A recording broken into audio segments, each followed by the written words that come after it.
Alibaba is set to report tomorrow, and so in this video, I'm going to try and preview the results. And so guys, as you smash that like button, let me run that intro.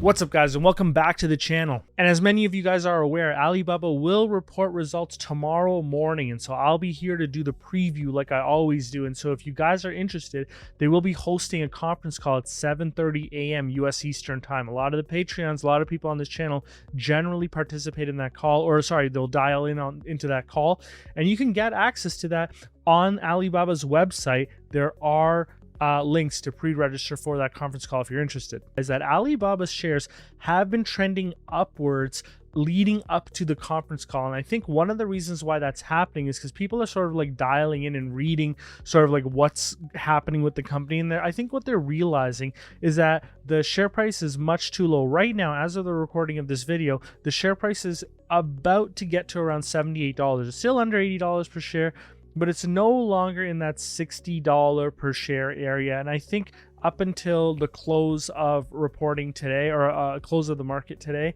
you're going to have Alibaba's shares continue to trend upwards. Who knows what happens after the reporting, though? I'm really not sure which direction this is going to go. I think Alibaba can actually cause the shares to rip upwards a little bit with the announcement of potentially a greater focus on buying shares, or just a renewed emphasis on, or a renewed understanding for us at least, on what they're doing to separate out the business. It doesn't look like, you know, and I'll explain it further in this video, they're not going to be moving forward with the cloud business. At least that spinoff is on hold, and that's what they reported last quarter. But, you know, there might be something coming by way of the consumer focused businesses. I'm not really sure what the play is here. Oh, the other thing that could be it is that the cloud business potentially could be doing a little bit better in the previous quarter. I'm not really sure. Now, just a quick summary of some of the things that did happen in the quarter. Recall that Eddie Wu took over as the CEO of Taobao and Tmall Group. Now, this is their most important segment. This is the most profitable segment. So it makes a lot of sense, you know, and he recently took over as chief executive officer of the parent company, Alibaba. So of course, now he's the leader of the parent company and the leader of the most important and profitable segment. And also, I think a leadership change is timely in this situation, because recall, guys, that after the September earnings release, I mentioned that I did have some concerns over the growth of the Taobao Tmall Group segment, especially the customer management segment, which is the largest sub-segment of this overall segment.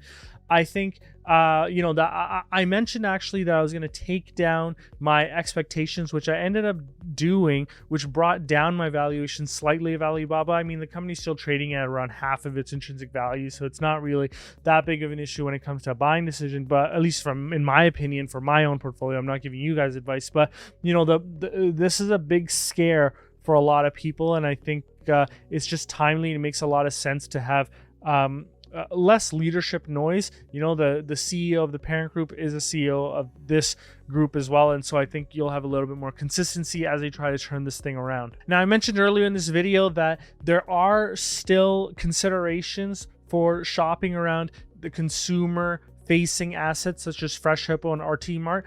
These are just rumors right now, but this could be some of the reason why you might be having a little bit of optimism in the markets. I'm not really sure, once again, why the markets are very optimistic, but I would say that, you know, I would hate as an owner to see Fresh Hippo go away. I think this is a very future focused brand. I think it's a great retailer, and it would be sad to see this thing go. And recall from last quarter, guys, that the cloud segment spinoff is canceled.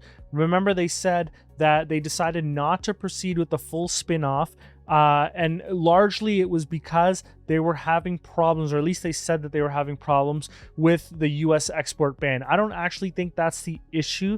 I think they overestimated how fast the cloud business could grow in China. And you're really seeing the difference between the two previously similar sized cloud providers, with Google on one side and Alibaba on the other. Google just recently grew their cloud business north of 25%.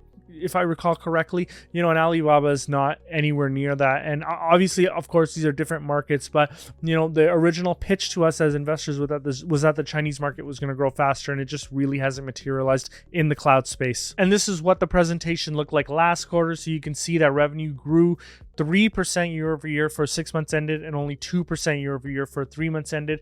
And so, once again, the Chinese cloud market should have been the fastest growing market.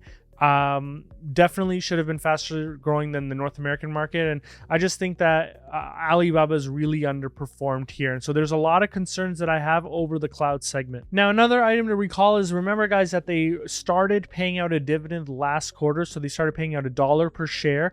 I think all of us have received that dividend who've been holding the shares. And so that approximates around $2.5 billion of payments going forward annually. The other thing is they repurchased 18.6 million ADRs, which represented approximately $1.7 billion. And, a lot of us did say that we were expecting the company to increase their share buybacks, or I guess we were worried that they were just not buying back shares in an environment where the shares were in our opinion, were undervalued. And the company, recall last quarter, had $73 billion of cash and equivalents sitting on their balance sheet. In addition to that, they have $34 billion of equity securities and other investments. And if you want to get wild, they have $29 billion of equity method investments. So there's just a lot of excess capital sitting around.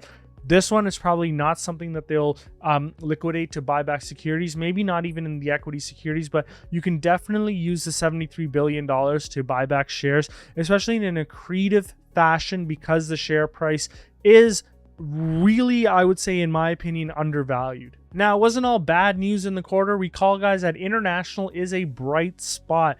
Lazada had double-digit order growth year over year, and they continue to improve their monetization with the business. And you can see that international commerce retail was up 66% year over year, which is absolutely phenomenal.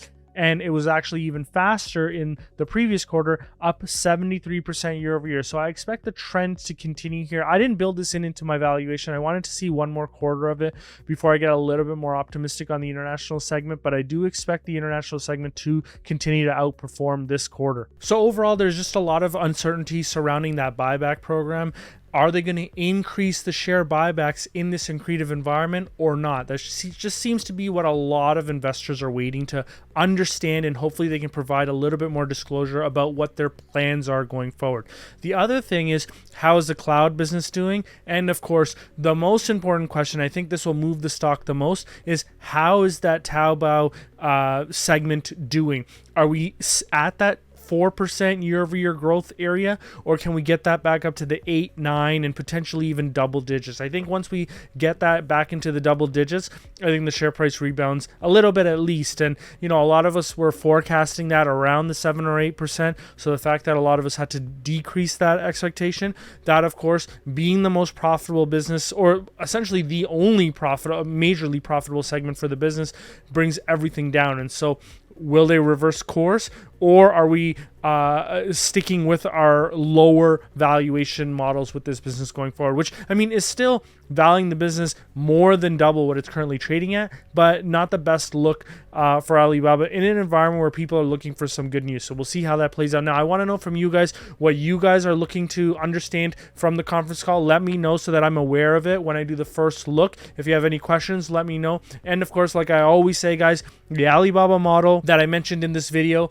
and all my other research is available at that lower tier of the Patreon at just $5 a month. And of course, if you have any issues with it or you don't find any value, no problem, just let me know and I'll completely refund your first month's subscription, because there is no reason to charge you guys if you're not seeing a value. So I'll leave it there, guys, and I'll see you later.